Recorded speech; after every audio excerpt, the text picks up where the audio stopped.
हंसा तू स्वर्ण वर्ण क्या वर्णों में तो ही, तरिवर पाए पहेली हो तबे शराहूं तो ही। हे चेतन, तू उत्तम ज्ञान रंग का है, मैं तेरी क्या प्रशंसा करूं। मनुष्य शरीर तो पाए हुए हो, परंतु जब अपने रहस्य को समझोगे तभी मैं तुम्हारी प्रशंसा करूंगा।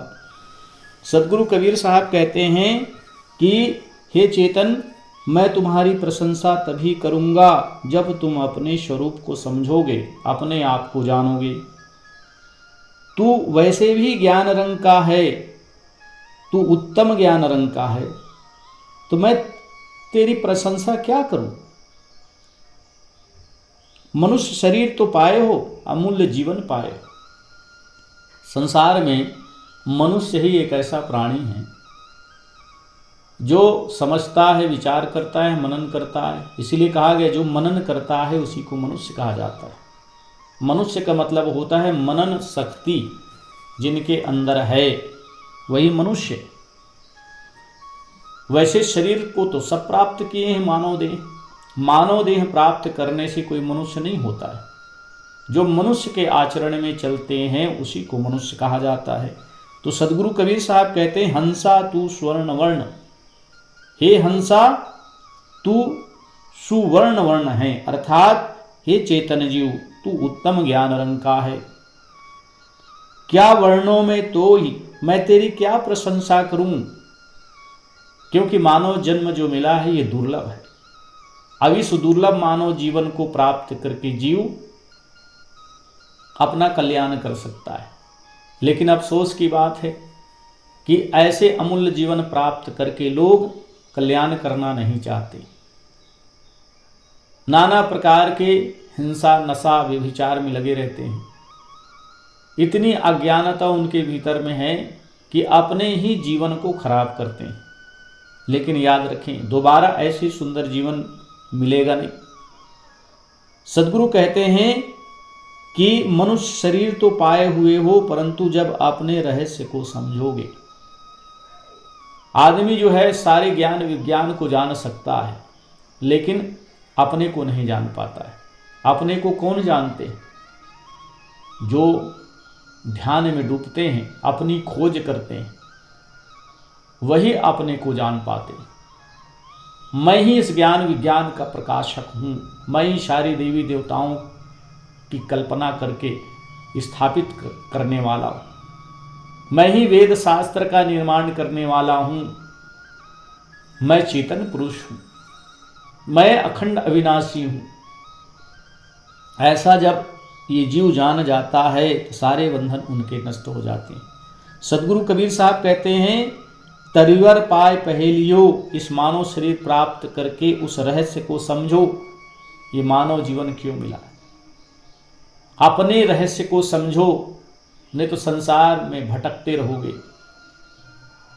आज ज्ञान विज्ञान इतना प्रगति कर लिया है, मनुष्य विज्ञान में इतना आगे बढ़ गया है, लेकिन कितने ऐसे धार्मिक लोग हैं जो विज्ञान को ही झूठे ठहराते हैं और शास्त्रों को ही सच मानते हैं। ऐसे अज्ञानी व्यक्ति, सत्य विज्ञान सम्मत होनी चाहिए, सत्य कभी कटता नहीं। इसलिए सदगुरु कबीर साहब कहते हैं, हे चेतन तू उत्तम रंग का है, तू ज्ञान स्वरूप है, मैं तेरी क्या प्रशंसा करूं। और महापुरुषों ने इस मानव तन का ही प्रशंसा किए।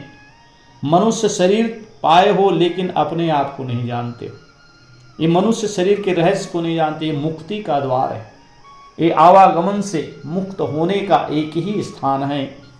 ऐसे सुंदर जीवन पा करके तू अभी भी भटक रहा है, तेरी मैं क्या प्रशंसा करूं। हंसा तू तो सबल था, हल्की अपनी चाल, रंग कुरंगे रंगिया, तय किया और लगवार। अब यहाँ पर सदगुरु कबीर साहब कहते हैं कि ये चेतन पुरुष ज्ञान विज्ञान का प्रकाशक होने के बाद में, ज्ञान विज्ञान को जानने के बाद भी ये अपने ऊपर अलग से कोई मालिक खोज लिया। साहब कहते हैं, हे चेतन तू तो ज्ञान से अत्यंत ठोस महान शक्तिशाली था और है, परंतु अपने बुरे आचरणों से हल्का हो गया। तू विषय वासनाओं और मनः कल्पित के रंग में रंग गया। स्वतंत्र सम्राट होते हुए तूने अपने ऊपर दूसरा मालिक मान रखा है।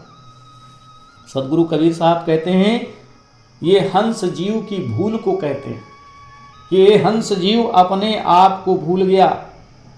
ये हंस जीव ज्ञान से अत्यंत ठोस महान शक्तिशाली था और है।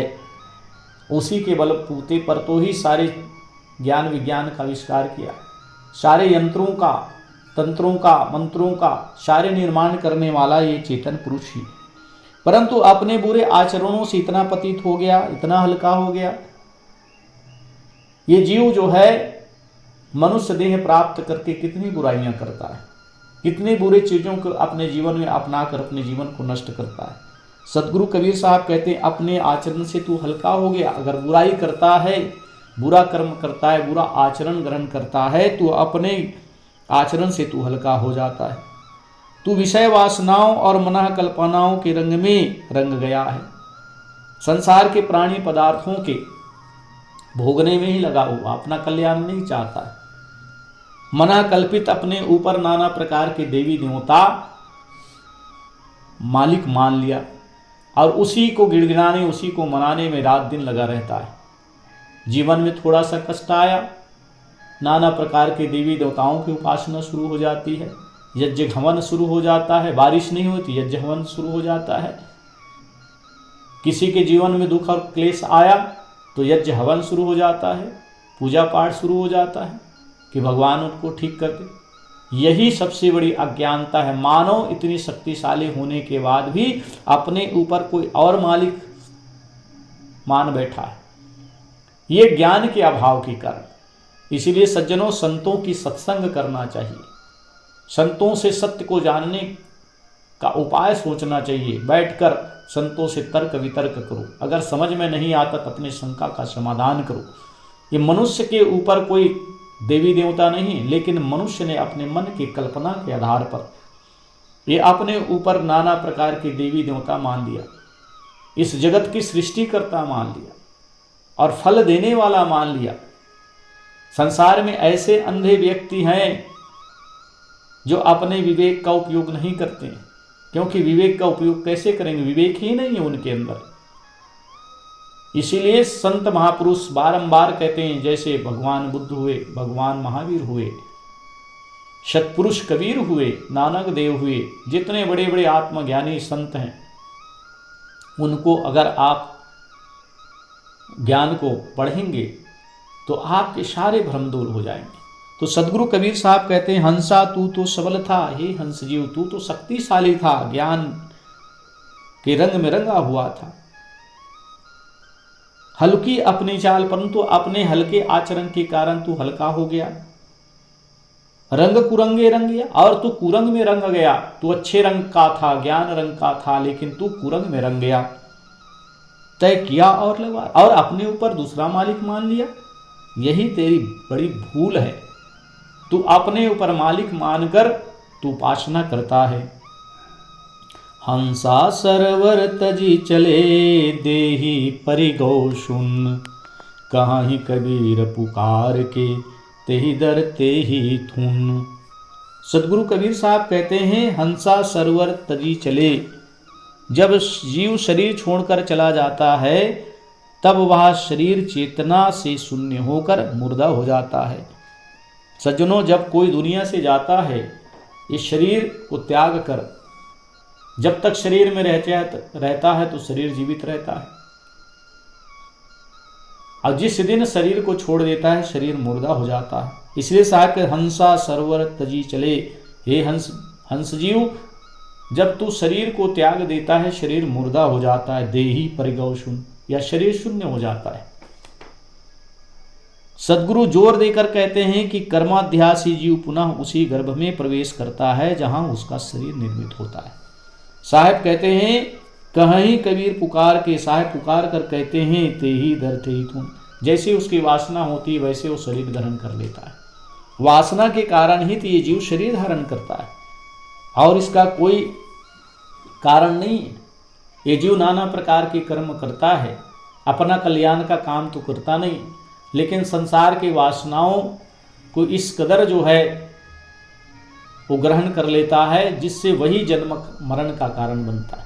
सदगुरु कबीर साहब कहते हैं कि जब ये जीव शरीर छोड़कर जाता है तो अपने कर्म अध्यास को ही लेकर जाता है। जैसे इनके कर्म अध्यास होंगे, जैसे इनके कर्म संस्कार होंगे, वैसे उनको शरीर मिलता है।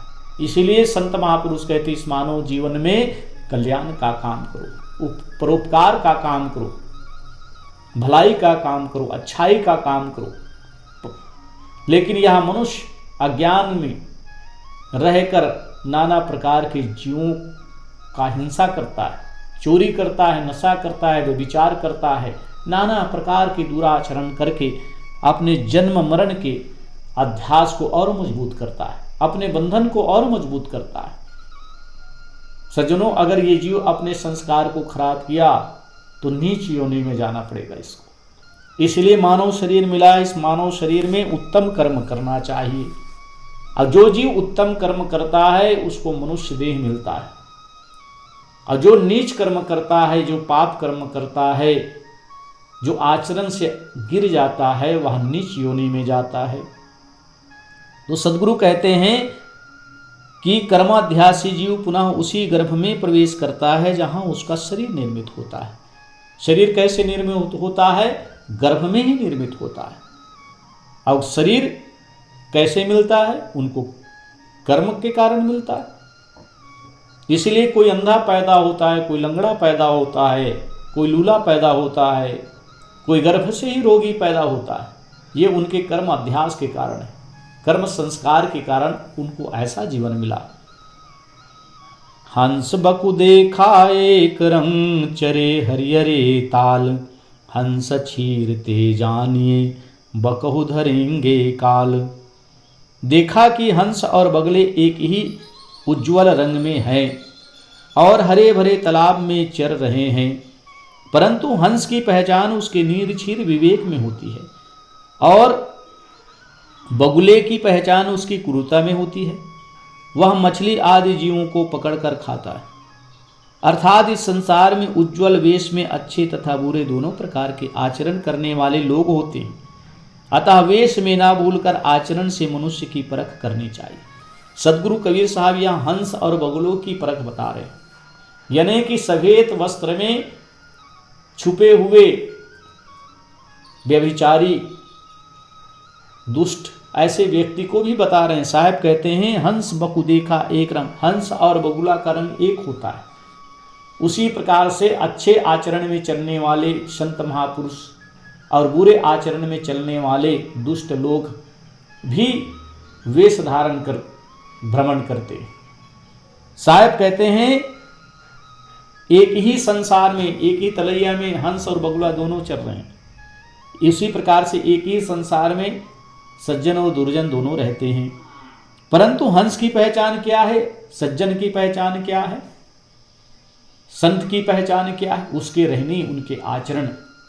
संत कभी भी किसी का अहित नहीं करते, संत किसी प्रलोभन में नहीं पड़ते, संत जो है किसी को गलत मार्ग नहीं बताते और शुद्ध शाकाहारी ग्रहण करते। सदगुरु कबीर साहब इसलिए कहते हैं बगुले की चाल। बगुले नाना प्रकार के दुर्गुण का सेवन करते हैं, दूसरे की बुराई करते हैं, हिंसा करते हैं, नशा करते हैं, नाना प्रकार के कुकर्म डूबे रहते हैं। और है एक ही जैसा, वो भी सफ़ेद कपड़ा पहने हैं, ये भी सफ़ेद कपड़ा पहने हैं, लेकिन पान गुटखा तंबाकू किसी प्रकार से जो है उनके खान पान में सुधार नहीं है। तो सदगुरु कबीर साहब कहते हैं बगुले का स्वभाव क्रूरता होता है, सज्जन का स्वभाव निर्मल और पवित्र होता है।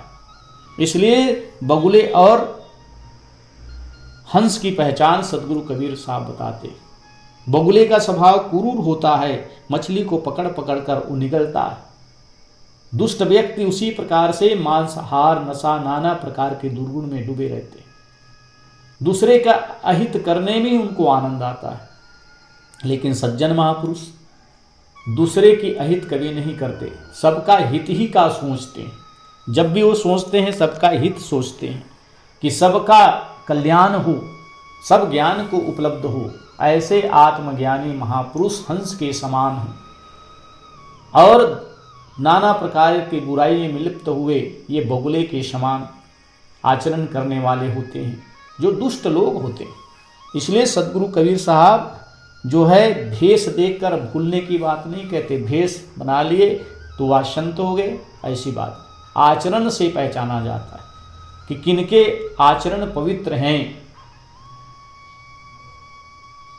संत महापुरुषों का आचरण हमेशा पवित्र होता है। संत हमेशा ज्ञान की बातें कहते हैं, दुर्गुण को निकालने की बात कहते, कल्याण की बात कहते हैं, और हर समय ये चिंता में लगे रहते हैं कि संसार का कल्याण कैसे हो, और नित्य आत्मचिंतन करते हैं कि ये शरीर एक दिन रहने वाला नहीं, एक दिन शरीर से मुझे विदा होना है। इस प्रकार से आत्मचिंतन में लगे रहते हैं। ऐसे हंस जैसे संत महापुरुष जगत में कम मिलते हैं, और संसार में ही रहते हैं। दुष्ट भी संसार में रहते हैं, संत भी संसार में रहते हैं, संसार को छोड़कर कहाँ जा सकते। इसलिए दुष्ट और संत की पहचान सदगुरु कबीर साहब ने बताया कि आप दुष्ट व्यक्ति को कैसे पहचान सकते हैं और अच्छे संतों को कैसे पहचान सकते हैं।